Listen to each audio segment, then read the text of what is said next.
먼저 인사드리도록 하겠습니다. 안녕하십니까? 네, 날씨가 많이 추워졌죠. 오늘 딱 왔는데 마스크를 쓰고 계신 성도님들이 되게 많으신 것 같아요.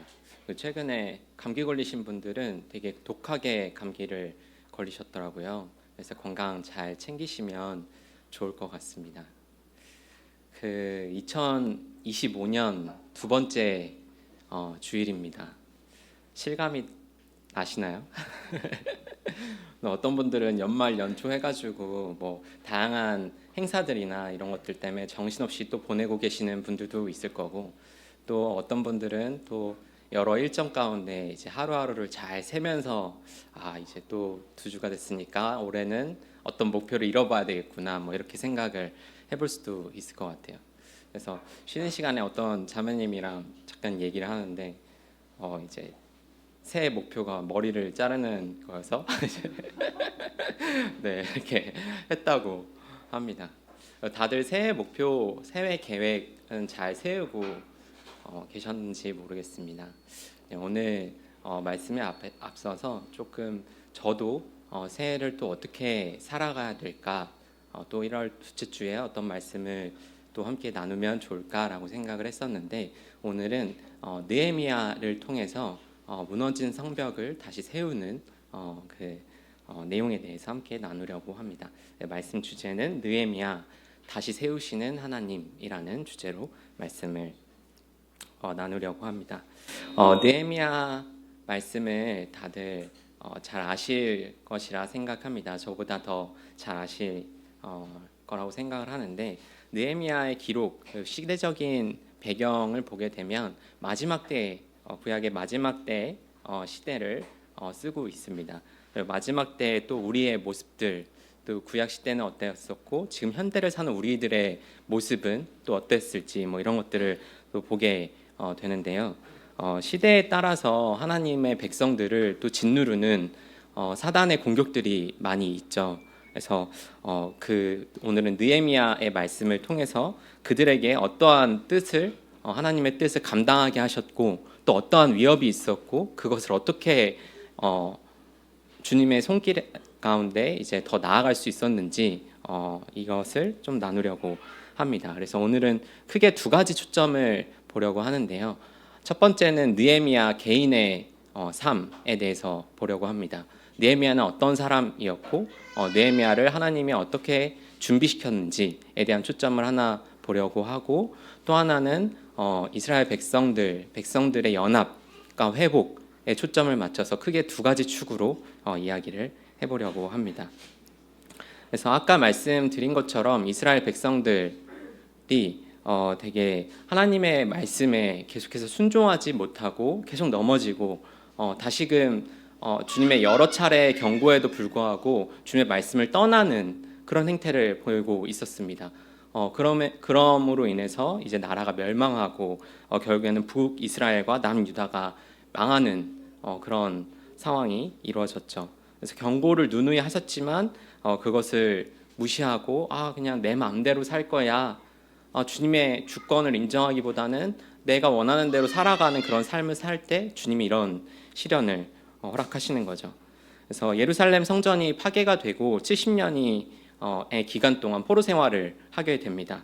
그리고 70년 이후에 또 바벨론을 지나 페르시아 왕국이 재건이 된 이후에 이제 고레스 왕을 통해서 하나님의 백성들이 다시 돌아가게 되는 그런 일들이 이뤄지는데요.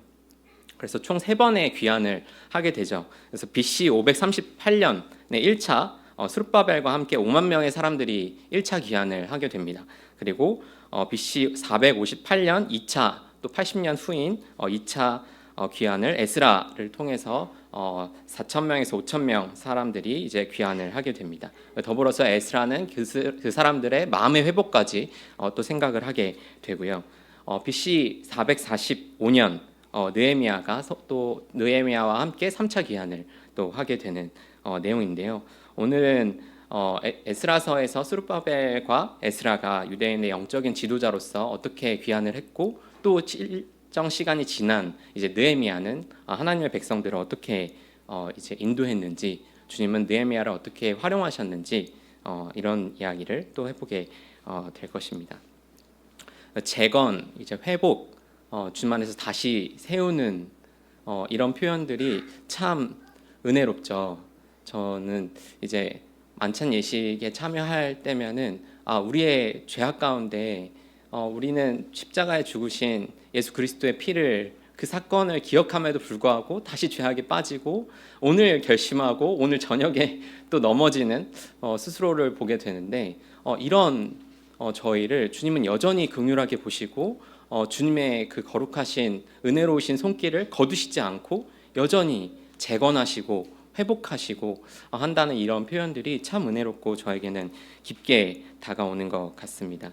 그래서 이런 총 140년, 150년 기간 동안에 계속해서 포로 생활과 또 귀환의 일정들을 하게 되는데 오늘 느헤미야 말씀 그 1장부터 조금씩 같이 말씀을 찾아보면서 보기를 원합니다. 이제 시간이 되는 한 좀 제가 빨리 좀 해보겠습니다.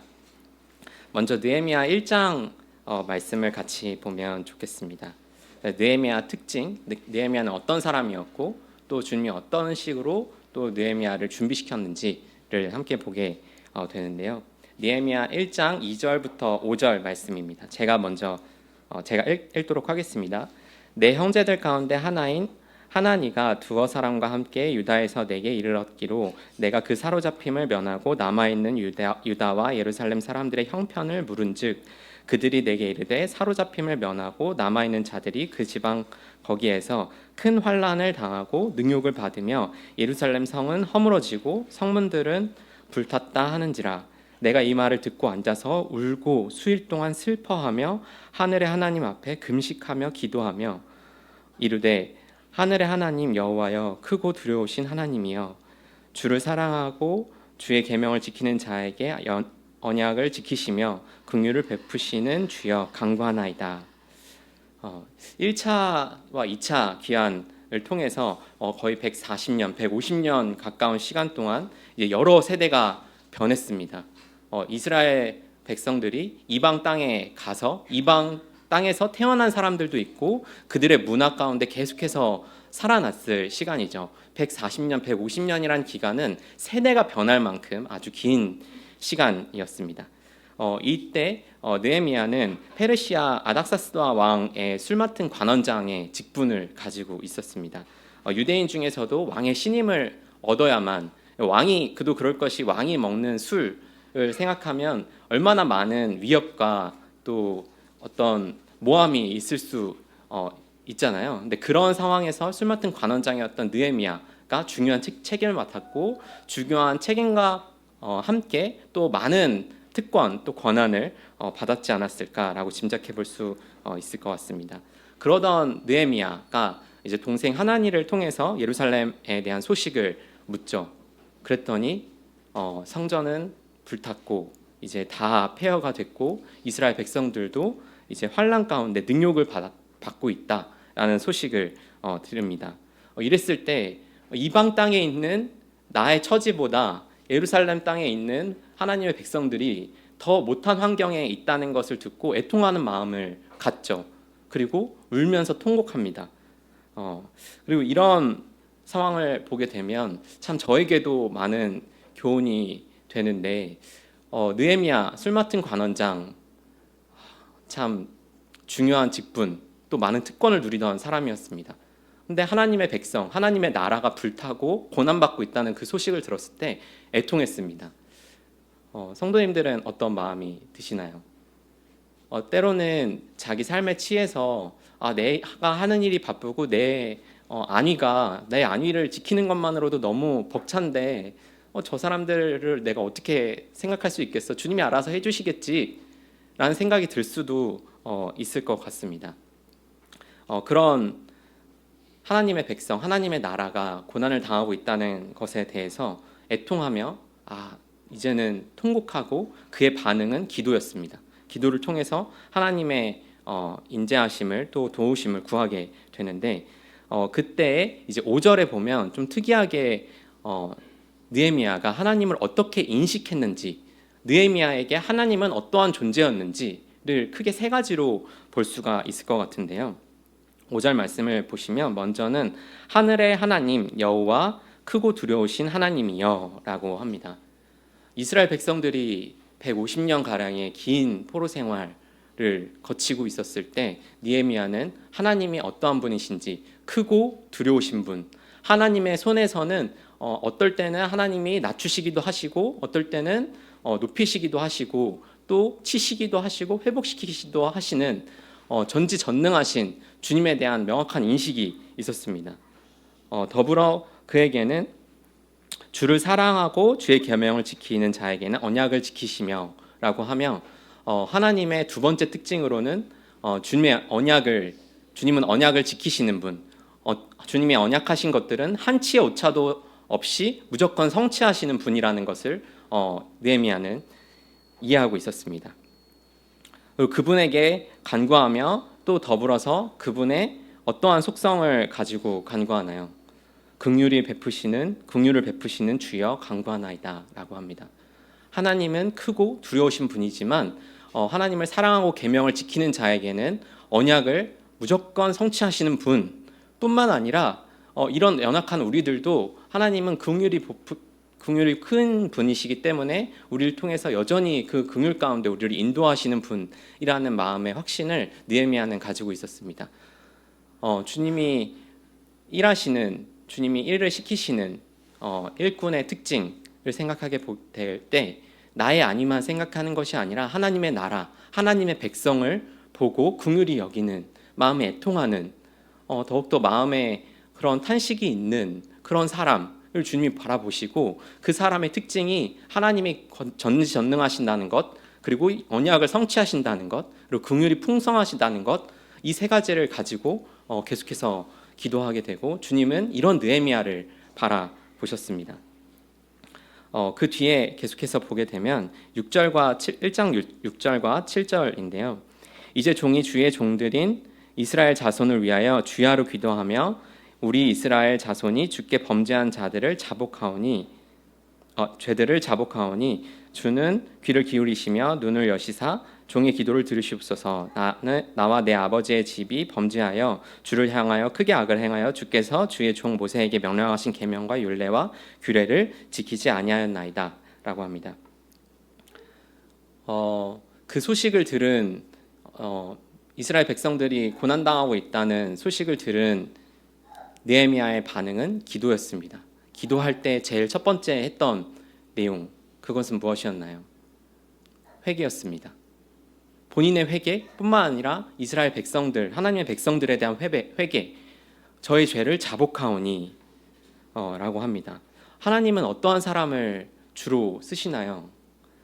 주님의 일꾼들을 바라보게 될 때 하나님은 정직한 자, 그리고 자기의 잘못을 정직하게 주님 앞에서 내려놓고 회개하는 자를 통해서 일을 시작하신다는 것을 우리는 알고 있습니다. 하나님의 은혜의 놀라운 경험, 그 시작은 회개였습니다. 주님에 대한, 자신의 죄에 대한, 또 백성들의 죄에 대한 깊은 자각과 또 회개, 이것이 주님의 일을 시작하게 되는 것입니다. 만약 이 회개가 이루어지지 않았다면 140년의 기간 동안 계속 성전이 무너지고 고난당하고 계속 그런 시간들이 가게 됩니다. 우리들은 어떻게 해야 될까요? 하나님이 회개해라, 돌이키라, 나한테 돌아와라 라고 했었을 때 주님, 제가 주님 앞에 죄를 지었습니다. 제 언약이 주님 앞에 주님의 말씀을 거역하고 주님이 주인된 삶이 아니라 내가 주인된 삶을 살아갔습니다 라고 솔직하게 고백하는 그때에 주님이 놀라운 은혜를 시작하게 되는 것입니다. 가장 저한테 와닿았던 표현은 6절 끝에 나와 내 아버지의 집이 범죄하여 라고 합니다. 남 탓을 하지 않습니다. 나와 내 아버지의 집이 범죄했습니다. 주님, 제가 범죄했습니다. 제가 죄를 지었습니다. 참된 회개는 난 어쩔 수가 없었어. 근데 저 사람이 나한테 먼저 잘못을 했잖아. 저 사람이 나한테 시비를 걸었잖아. 나는 어쩔 수 없는 거지. 이런 것이 회개가 아닙니다. 제가 주님 앞에 죄를 지었습니다. 저는 죄인입니다. 주님, 저의 회개를 받아주소서. 이렇게 하는 것이죠. 그리고 더 나아가서 이제 8절부터 9절의 말씀을 보게 될 때 하나님의 속성을 두고 또 기도하게 됩니다. 8절부터 9절 옛적에 주께서 주의 종 모세에게 명령하여 이르시되 만일 너희가 범죄하면 내가 너희를 여러 나라 가운데에 흩을 것이요 만일 내게로 돌아와 내 계명을 지켜 행하면 너희 쫓긴 자가 하늘 끝에 있는지라도 내가 거기서부터 그들을 모아 내 이름을 두려고 택한 곳에 돌아오게 하리라 하신 말씀을 이제 청하건대 기억하옵소서라고 합니다. 하나님의 약속, 주님의 약속을 힘입어서 이제는 느헤미야가 기도를 하게 됩니다. 자신의 부족함, 자신의 연약함, 그것에 그냥 머물러져 있는, 널브러져 있는 나는 이제 아무것도 할 수 없구나, 주님한테 죄밖에 지을 수 없는 죄인이네 하고 멈춰섰던 것이 아닙니다. 하나님에 대한 깊은 묵상, 하나님이 어떠한 분이신지를 명확하게 인지하고 하나님이 약속하신 것들을 성취하시는 분이라는 것을 모세의 명령, 그 과거에 하셨던 명령을 힘입어 다시 기도합니다. 그리고 여기서 표현해 보면 하늘의 끝에 있을지라도 우리가 이제 막다른 길, 이제 그 골짜기에서 한 발자국만 떨어지면 이제는 더 이상 돌아올 수 없는 길에 있더라도 주님은 다시 돌아오시는 그 백성들을 다시금 받아주시는 그분이라는 것을 생각을 하는 것이죠. 응답받는 기도, 주님께 기도할 때 어떤 기도가 응답받는다고 또 알고 계시고 또 체험하시고 있으신가요? 하나님이 기뻐하시는 기도는 무엇일까요? 이와 같은 기도인 거죠. 내가 할 수 없음을 알고 고백하며 하나님의 어떠하심, 하나님의 속성, 하나님의 전능하시고 긍휼이 풍성하시고 약속을 성취하시는 분이라는 이 확신을 가지고 나아오는 자들과 주님은 함께 하십니다. 이런 자들의 기도를 주님은 기뻐 받으시는 것이죠. 그리고 2장에 넘어가게 되면은 2장 1절에 보면 이제 제20년 니산월이라고 나옵니다. 이제 1장부터 2장이 이제 계속 이어지는 내용처럼 또 물론 이어지는 내용이지만 시기가 또 비슷하다고 생각할 수 있으신데 2장 1절에 나오는 니산월 그리고 1장 1절에 나오는 기슬로월은 조금 기간이 차이가 있습니다. 기슬로월은 보통 11월에서 12월 정도이고요. 그리고 니산월은 이제 3, 4월 정도 됩니다. 그래서 약 한 4개월의 갭이 있습니다. 1장에서 하나님의 백성의 소식, 하나님의 나라에 대한 소식을 듣고 애통했습니다. 그리고 기도했죠. 그리고 하나님의 전능하신 것을 의지하며 기도했던 느헤미야. 근데 2장에는 그 뒤로부터 4개월이 지난 순간입니다. 하나님은 때로 이렇게 진심으로 기도하고 주님께 구하는 자에게도 기다리는 시간을 허락하시죠. 하나님의 때에 일하십니다. 하나님의 때, 그때는 언제인가요? 저희는 알지 못합니다. 하지만 주님은 그 때를 통해서 그 한 사람 한 사람을 명확하게 준비시키십니다. 내가 마음이 크고 지금 당장 움직이려고 하더라도 저 필요가 보여, 내가 움직일 수 있을 것 같아 라고 하더라도 주님은 때를 허락하시는 것이죠. 그 4개월, 그 기간 동안 그 마음이 식어져 있었을까요? 느헤미야가? 아닙니다. 그 계속 준비하던 마음이 있습니다.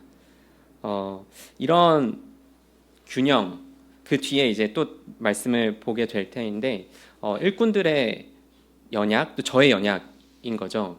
내가 할 수 있는 능력이 있을 때라도 느헤미야에서 저한테 주는 교훈은 하나님의 때를 기다릴 줄 알아야 한다는 것입니다. 내 능력보다 더 크신 하나님의 계획, 그 때를 기다리는 것, 그것을 동참하는 것을 어떻게 기다릴 수 있을까요? 바로 기도를 통해서 기다릴 수가 있는 것이죠. 그리고 그 뒤에 이제 아낙사스 왕을 통해서 이제 질문을 받게 됩니다. 2장 4절부터 5절 말씀을 보게 되면 왕이 내게 이르시되 그러면 내가 무엇을 원하느냐 하시기로 내가 곧 하늘의 하나님께 묵도하고 왕에게 아뢰되 왕이 만일 좋게 여기시고 종이 왕의 목전에서 은혜를 얻었사오면 나를 유다 땅 나의 조상들의 묘실에 있는 성읍에 보내어 그 성을 건축하게 하옵소서 하였는데 라고 합니다. 당시에 이 이야기를 하게 될 때 황후가 옆에 있었다고 합니다. 왕비인 거죠. 근데 공식적인 자리에는 보통 왕비가 함께 앉아 있지 않습니다. 보통 왕이 공식적인 자리에 딱 앉아 있고 이제 그 질문이나 어떤 정책들을 펼치게 되는 것이죠. 근데 황비가 옆에 앉아 있고 왕이 앉아 있고 그 사이에 어떤 근심이 있느냐라고 물었을 때 나를 유다 땅으로 돌아가게 하셔서 그 성을 다시 건축할 수 있도록 도와주소서, 보내주소서라는 이야기를 합니다. 어떻게 보면 공식적이지 않는 자리임에도 불구하고 느헤미야는 계속해서 그 마음에 하나님의 나라, 하나님의 백성을 회복시키는 그 일을 해야 되는데 라는 마음이 계속 있었던 것입니다. 우리가 기도를 계속 하고 주님 앞에서 그런 시간을 보내지 않는다면 어떠한 때에 하나님이 보여주시는 때를 놓치기도 합니다. 우리가 계속 기도했지만 하나님이 그때 바로 움직일 수 있도록 환경을 조성해 주지 않죠. 근데 일정 시간이 지나고 난 뒤에 어떤 계기를 통해서 하나님이 문을 여시는 때가 있습니다. 근데 그때를 어떻게 붙잡을 수 있었느냐라고 했었을 때 느헤미야가 이런 마음의 소원, 하나님의 백성과 나라에 대한 소원이 계속해서 마음 가운데 있지 않았다면 근심하는 것들, 그리고 그런 좀 스몰 토크라고 해야 되나요? 그런 가벼운 질문에 대해서도 그렇게 대답하지 못했을 것이죠. 그래서 그 기간 동안 이제 하나님은 또 준비시켰던 일들이 있는데 우리도 마찬가지입니다. 기도하는 가운데 하나님이 주시는 소원이 있다면 기도하는 가운데 사람들과 이야기하거나 아니면 학교에서 아니면 회사에서 아니면 교회에서 이야기하거나 할 때 주님이 나를 보내시는구나 라는 그 음성을 들을 수 있는 것, 그리고 반응할 수 있는 것은 기도가 되어 있기 때문인 것입니다. 그리고 또 더 나아가서 제가 다 읽지는 않겠지만 그 뒤에 그러면 실질적인 방법으로 이것을 성을 재건해야 되고 성벽을 재건할 수 있을까라고 했었을 때 2장 8절에 왕의 산리 감독 아삽에게 조서를 내리사라고 하고 9절에 군대 장관과 마병을 보내어 나와 함께하게 하시기로 내가 강서쪽에 있는 총독들에게 이르러 왕의 조서를 전하였더니라고 합니다. 이 실질적인 방법이죠. 왕이 간단하게 무슨 일이 있어라고 할 때 이제 유다 땅으로 보내달라고 하면서 더불어서 실질적인 방법, 그 조서를 보내고 군대 장관과 마병을 같이 함께 보내는 것, 이것을 이야기를 합니다. 참 이런 것들이 일꾼들에게 참 중요한 부분인 것 같다는 생각을 하게 됩니다. 우리가 어떨 때는 의욕에 앞서서 주님이 지금 마음을 주셨으니까 지금 내 영성을 폭발해서 어떤 일을 해야지라고 생각할 수가 있는데 정확하게 느헤미야는 하나님의 때를 기다렸고 하나님의 때에 실질적인 방법과 함께 그 균형을 맞춰서 일하는 것을 보게 됩니다. 저도 많이 배워야 되겠다라는 생각을 하게 되는데 이 성벽을 재건하는 일, 주님의 성벽, 주님의 무너진 성전을 재건하는 일, 이것은 느헤미야의 큰 부담이었습니다.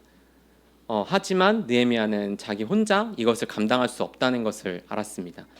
내가 할 수 없고 우리가 할 수 있는 하나님의 백성이 함께 해야만 하는 일하는 것을 생각을 하죠. 이런 열린 문, 환경을 조성하시는 것, 이게 사실 당시 페르시아 제국 아낙사스다 왕은 실존했던 인물입니다. 그리고 그 인물이 이제 실제로 이 백성들, 자기의 피지배 계층이라고 해야 되나요? 피지배 국가에 있는 사람들을 고향으로 보내고 그들의 신들을 에게 기도할 수 있도록 합니다. 근데 기도할 수 있도록 할 때 그 기도가 나를 위해서, 너희 신들에게 나를 위해서 기도해 달라, 이런 이야기를 하는데, 그런 정책을 실질적으로 일으키는 것들을 보게 될 때 이스라엘 백성들을 주님이 돌이키게 하시는 이 환경, 이건 사람이 할 수가 없는 일이었습니다. 느헤미야가 할 수 있는 일이 아니었고 하나님의 크고 두려우신, 하나님의 전지전능하신 능력 가운데 이 환경이 조성이 됐던 것이죠. 그리고 이제 3장에 들어가게 되면 하나님의 성벽을 재건하는 일을 하게 됩니다. 느헤미야가 그 기도 가운데 하나님이 나를 보내신다라는 명확한 확신을 가지고 이스라엘 백성들에게 하나님이 일하시는 무너진 성벽을 재건하는 것에 대한 선포를 하고 고백을 하고 설득을 시켰습니다. 그러면 이제 3장부터는 정말 이제 실질적으로 성벽을 재건해야 되는 일이 있습니다. 근데 여기 계신 분들이 많은 것을 또 아시다시피 성벽을 재건할 때 어떤 일들이 있었나요? 내부에서도 그렇고 외부에서도 그렇고 계속적으로 지속적인 공격이 있었습니다. 우리가 하나님의 일을 결단하고 실행하려고 할 때 사단도 그에 맞춰서 우리를 공격하고 주님의 일을 못하게 방해하게 하는 일들을 하게 된다고 우리는 알고 있는데, 그것을 참 인지하는 것부터 잘 시작해야 되지 않나라는 생각이 저는 듭니다.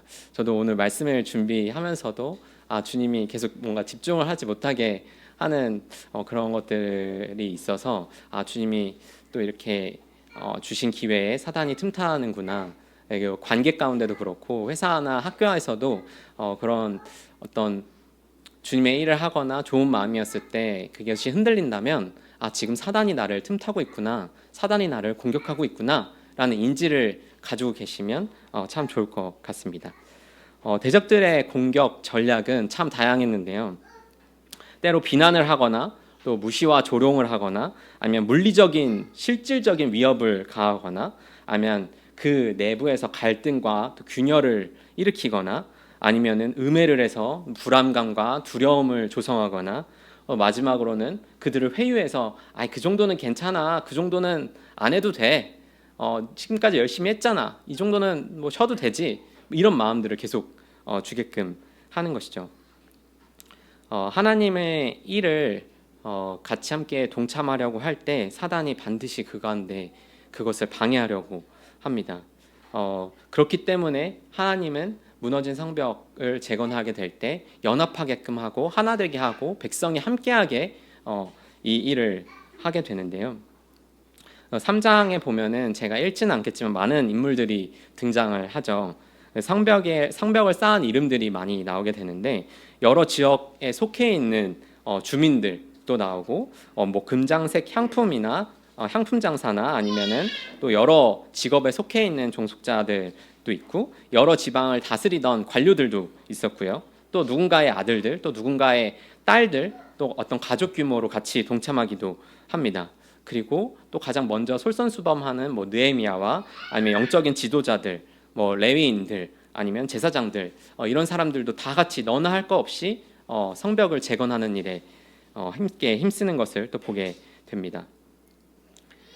여러 사람들이 함께 동참하는 것, 이것이 참 보기 좋으면서도 한편으로는 왜 그렇게 하셔야 됐나? 하나님이 높고 크신 분이라며, 말씀으로 세상을 창조하신 분이라며, 그러면 그냥 세우면 되는 거 아닌가? 라고 생각할 수 있지만 하나님이 무너진 성벽을 재건하는 방법은 그 백성들, 자신의 백성들이 연합되고 합심해서 다 함께 그것을 재건하기를 바라셨습니다. 그 방법을 택하셨습니다. 그리고 그 방법을 이루는 과정 가운데 어떠한 특별한 사람들, 특별한 소수, 어떤 영적인 지도자, 이런 사람들만 사용한 게 아니라 다양한 사람들, 모든 백성들을 함께 이것에 재건하게 시켰다는 것을 또 바라보게 될 때 우리 교회를 생각하게 될 때에도 주님이 무너진 성벽을 재건하는 것, 주님의 나라를 만드는 것에 있어서 너나 할 것 없이 모든 사람들이 함께 합심해서 이것을 만들어간다는 것을 또 볼 수가 있었습니다. 이것이 저한테 크게 다가온 부분이었습니다. 그리고 느헤미야 6장 15절에서 16절 말씀을 보게 되면은 6장 15절에서 16절에 보면 이제 무너진 성벽이 재건하게 됩니다. 성벽 역사가 52일 만인 엘룰월 25일에 끝남에 우리의 모든 대적과 주위에 있는 이방 족속들이 이를 듣고 다 두려워하며 크게 낙담하였으니 그들이 우리 하나님께서 이 역사를 이루신 것을 알미니라 라고 합니다. 며칠 만에 이 성벽이 재건이 되었나요? 52일 만에 재건이 되었습니다. 이스라엘의 포로 기간, 그리고 귀향하는 기간, 물론 스룹바벨과 에스라를 통해서 계속해서 영적인 회복이나 이런 것들이 있었지만 이 에스라 기간 이후에도 또 여러 시간 가운데 되게 긴 시간 동안 성벽이 재건되지 않았습니다. 하지만 주님이 일하시는 그 순간, 주님이 일을 시키시는 그 일꾼 느헤미야를 통해서 하나님은 하나님의 백성들을 움직이시고 그것을 52일 만에 성벽을 재건하는 일을 하게 됩니다. 참 놀라운 기간, 또 놀라운 효율성이라고 해야 되나요? 라고 볼 수가 없는데 이런 상황이 됐었을 때 저는 놀라운 고백이 여기에 있다는 걸 생각이 들었습니다. 16장 끝부분을 보게 되면 이제 대적들에 대해서 그 대적들이 그들이 우리 하나님께서 이 역사를 이루신 것을 알미니라 라고 합니다. 얼마나 놀라운 칭찬이고 얼마나 놀라운 영광인가요? 모든 사람들 너나 할 것 없이 모든 백성들이 합심해서 이야기를 했고 느헤미야가 이것을 주도했습니다. 근데 그 대적들은 52일 만에 어떻게 이 성벽이 일어날 수가 세워질 수가 있지? 라는 이 놀라운 사실을 눈앞에서 목격하면서 이제 하나님이 이루셨구나. 이거 하나님이 아니면 이 사람의 힘으로는 할 수가 없는 일인 거구나 라고 생각을 하게 됩니다. 우리의 영광 사실 이것이지 않을까요? 사실 교회에서도 여러 일들이 있겠지만 하나님이 하셨어. 진짜 하나님이 이것을 이루셨어. 하나님이 보내시고 인도하시고 그것을 성취하셨어 라는 것을 대적들이 사람들이 알게 될 때 참 놀라운 영광이 있는 것 같습니다. 그리고 이 일을 하게 될 때 되게 실제적이었죠. 52일 만에 이걸 성벽을 완성하기 위해서 백성들은 어떤 노력을 했나요? 한 손에는 창을 들고 한 손에는 벽돌을 이렇게 쌓아가지고 진흙 발라서 또 한 손으로 하고 다 흙먼지 묻혀가면서 손에 묻히고 막 옷에 묻히고 하면서 그렇게 실질적으로 성벽을 쌓아갔습니다. 때로 교회 안에서 여러 일들이 있을 수가 있는데 저는 주님의 성전이 성벽이 이렇게 건축되는 것을 보면서 교회 안에서도 어떤 우리가 추상적이고 뭔가 구름 위를 떠다니는 것처럼 이제 둥둥 떠다니고 아니면 신비롭고 이런 체험들을 통해 일하는 것이 아니라 되게 현실적인 여기 계신 분들도 오늘 만찬 예식 또 주일날 모이는 것에 있어서도 성도님들의 현실적인 실질적인 헌신들이 다 곳곳에 있었습니다. 주님은 이렇게 일하는 백성들과 함께 또 하나님의 성벽을 세우시는구나 라는 생각이 들었습니다. 이렇게 성벽이 세워지고 또 끝나면 딱 어떻게 될까요? 사람은 연약하기 때문에 다시 또 돌아가죠. 52일 만에 성벽을 세웠어 라고 하지만 일정 기간이 지나면 과거의 영광은 그냥 또 그때 그랬지 라는 생각하에 무너질 수가 있는 것 같습니다. 그도 그럴 것이 솔로몬의 성전 건축이 지어졌지만 하나님의 백성이 하나님의 말씀을 떠나고 주님을 반할 때 그것을 한순간에 무너뜨리는 것을 보게 되는데 그렇기 때문에 이제 이스라엘 백성들의 마음의 회복 이제 성벽을 건축했기 때문에 마음의 회복이 필요합니다. 느헤미야 8장 말씀을 좀 보면 좋을 것 같은데요. 이제 성벽이 다 지어진 백성들의 반응이 어떠한가를 볼 수가 있습니다. 느헤미야 8장 1절에 보면 이스라엘 자손이 자기들의 성읍에 거주하였더니 일곱째 달에 이르러 모든 백성이 일제히 수문앞 광장에 모여 학사 에스라에게 여호와께서 이스라엘에게 명령하신 모세의 율법책을 가져오기를 청하매 라고 하고 3절에 8장 3절에 수문앞 광장에서 새벽부터 정오까지 남자나 여자나 알아들을 만한 모든 사람 앞에서 읽음에 뭇 백성이 그 율법책에 귀를 기울였는데 라고 합니다. 성벽을 52일 만에 건축을 하고 이제는 하나님의 백성들이 하나님의 말씀 앞에 모여들기 시작합니다. 이스라엘 모세의 율법책을 수문학 광장에서 그 높은 광장에서 에스라를 통해서 이제 읽게끔 하는 내용들이 나옵니다. 이제는 하나님이 하나님의 성벽을 세우고 이스라엘 백성들을 변화시키시고 개혁시키시고 회복시키시는 일을 하는 것이죠. 이제 조심스럽지만 이제 개혁, 변화, 사람들의 어떤 그런 것들을 생각하면은 어떤 생각이 드시나요?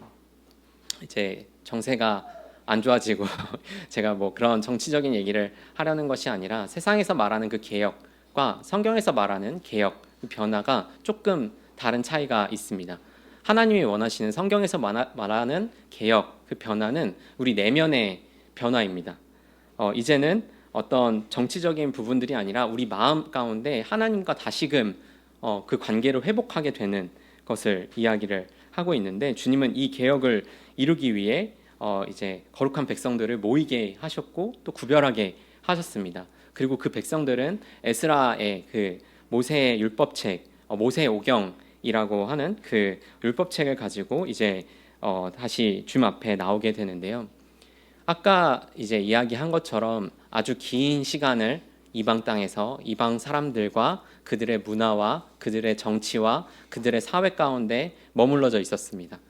그러면 그것을 계속 우리 몸에 하나하나 체득돼서 그렇게 가치관이 심어지고 그렇게 주님의 말씀보다는 세상의 가치관에 심어지고 그 안에서 오랜 시간을 머물렀었죠. 하지만 이제는 다시 말씀 앞에 나오고 주님 앞에 나오게 됩니다. 그리고 이 기간을 보게 되면 새벽부터 정오까지라고 하는데 짧게는 4시간, 뭐 길게는 8시간까지도 하나님의 말씀을 듣기 위해 그 자리에 앉아 있었던 것이죠. 이런 거룩한 변화, 거룩한 구별을 통해서 하나님은 이 백성들을 변화시키게 되는데요. 8장 6절 말씀을 보게 되면은 느헤미야 8장 6절 말씀 보게 되면 에스라가 위대하신 하나님 여호와를 송축하매 모든 백성이 손을 들고 아멘 아멘 하고 응답하고 몸을 굽혀 얼굴을 땅에 대고 여호와께 경배하니라. 이 말씀을 들은 백성들의 반응은 아멘 아멘 하고 우리 영광의 하나님, 우리의 주인 되신 하나님을 다시 한번 생각하며 그분께 경배드리는, 그리고 그분 앞에 무릎을 꿇는 일을 하게 됩니다. 하나님과의 관계의 회복, 그분의 말씀을 정말 마음으로 느낄 때 우리는 주님의 주권, 주님이 어떠하신 분인지를 다시 알고 그분 앞에 무릎을 꿇게 되는 거죠. 이 이야기가 아까 모세오경이라고 했잖아요. 창세기, 출애굽기, 레위기, 민수기, 신명기, 이 5권의 책을 통해서 이 사람들이 변화가 되었습니다. 근데 우리는 몇 권의 책이 있나요? 66권의 책이 있죠. 저는 이 장면을 보면서도 5권의 책으로 이 사람들이 이렇게 변화가 됐는데 66권을 가진 우리는 주님의 말씀으로 변화하게 된다면 참 우리뿐만 아니라 세상을 변화시킬 수 있는 능력도 있지 않을까라는 생각을 또 해보게 됩니다.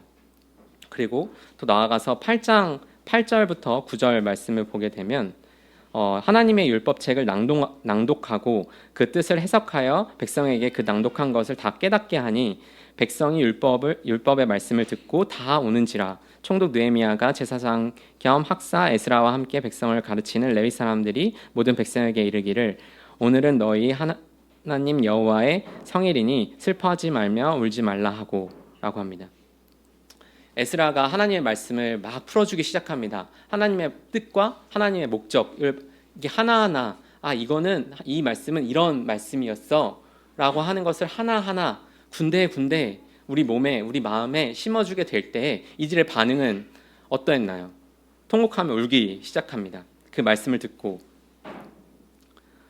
그동안에 이방 땅에서 이방의 가치관, 세상의 가치관, 그들의 문화에 젖어들었던 그런 사람들이 내가 하나님의 뜻과는 반대로 살았구나, 하나님이 원하시는 삶이 내가 못 살았구나, 하나님은 거룩하시고 전지전능하셔서 우리를 인도하시려고 함께 가시려고 했는데 나는 그냥 저는 지금이 좋아요, 주님이 뭐라고 말씀하시든 저는 지금이 편한데요, 전 저 스스로도 잘 살 수 있는데요 하면서 계속 반대 길로 갔던 자신의 모습을 그 말씀 앞에서 말씀을 풀어주는 그 에스라의 말씀을 통해서 하나하나 느끼게 되는 거죠. 내가 잘못했구나, 하나님의 말씀에서 나 멀리 떨어졌구나, 나 하나님의 말씀이랑 전혀 관련 없는 사람처럼 살았구나 라는 그것을 생각을 들고 다시금 그분 앞에 엎드려 울기 시작하는 것이죠. 그리고 더 나아가서 이제 8장 17절에 보게 되면 사로잡혔다가 돌아온 회중이 다 초막을 짓고 그 안에서 거하니 눈의 아들 여호수아 때로부터 그날까지 이스라엘 자손이 이같이 행한 일이 없으므로 이에 크게 기뻐하며 라고 합니다. 하나님의 말씀, 하나님의 능력, 이것을 체감한 백성들, 이제는 하나님의 백성들로 이제 살아가려고 하는 그런 마음들을 가졌을 때 주님은 전에는 본 적이 없는 눈의 아들 여호사 때부터 이때까지 없는 그런 기쁨들을 느끼면서 이제는 하나님이 나도 다시 하나님의 백성이 되었구나, 하나님이 나를 받아주셨구나 하는 그 기쁨에 감격하는 반응을 볼 수가 있는 것이죠. 이럴 때 우리의 이런 체험들을 많이 하게 될 때 우리는 참 하나님이 어떠한 분이신지, 하나님의 능력은 어떠신지, 또 우리를 어떻게 생각하시는지, 그 약속을 돌아오는 자에게 다시 회복시킨다는 그 약속을 하신 분이 진짜인지 이런 것들을 보게 되는 것 같습니다. 그 더 찾지는 않겠지만 이제 그 뒤에 하나님을 예배하는 장면들도 많이 나오게 되는데요. 하나님이 우리를 이렇게 회복시키시면서 또 예배, 또 집회, 또 성도님들과의 그런 교제 이런 것 가운데 계속해서 그 기쁨에 참여하도록 우리를 초대하십니다. 그리고 우리가 그 기쁨으로 반응하는 것이죠. 이게 영적인 예배, 만찬 예식이 될 수가 있는 것입니다. 좀 정리를 하게 되면 제 2025년을 또 새해를 살아가게 될 때에 주님이 나를 통해 어떻게 일하시기를 원하시는가라고 생각을 해보니 하나님에 대한 명확한 인식, 전능하시고 약속을 성취하시고 긍휼이 풍성하신 분, 그분을 의지하면서 내 죄를 주님 앞에 나는 죄인입니다, 나와 내 아버지 집이 주님 앞에 죄를 지었습니다 라고 솔직하게 고백하며 또 그 기도 가운데 주님이 보여주시는 하나님의 나라, 하나님의 백성을 위해서 일하기를 원하십니다. 그리고 그 백성들과 함께 일할 때에 오늘 더 깊게 찾아보지는 못했지만 사단의 많은 공격들이 있죠. 음해를 하거나 두렵게 하거나 아니면 회유책을 쓰거나 아니면 오해하게 하거나 미워하게 하거나 이런 것들을 하게 됩니다. 우리가 이런 사단의 공격에서도 마음을 굳게 잡고 주님의 말씀으로 느헤미야는 계속 이럴 때마다 기도하면서 하나님께 나아갔던 것을 보게 됩니다. 우리가 이렇게 큰 성벽을 52일 만에 재건한 하나님의 능력을 바라보게 될 때에 우리가 그 일에 동참할 수 있는 부분은 기도인 것이죠. 하나님이 25년에는 우리에게 더 기도하며 하나님이 어떠한 분이신지, 하나님이 이를 어떻게 감당해야 되는지 그 믿음과 실질적인 전략, 실질적인 행위 이런 것들을 통해서 함께 균형 있게 가기를 원하시는구나라는 생각이 많이 들었습니다. 그래서 우리 동대문교회 성도님들도 25년도에 여러 일들이 또 있으실 줄로 알고 있는데 그 가운데 하나님이 어떠한 분이신지, 나의 연약 가운데도 긍휼이 풍성하신 분이 나를 어떻게 사랑하셨고 회복시키셨는지를 기억하면서 그 사단의 공격에서도 굳건하게 붙들며 또 실질적인 믿음으로 이것을 잘 해결해 나가실 수 있으면 좋겠습니다. 그런 저와 또 동대문 교회가 되면 좋겠다 생각이 됩니다. 감사드립니다.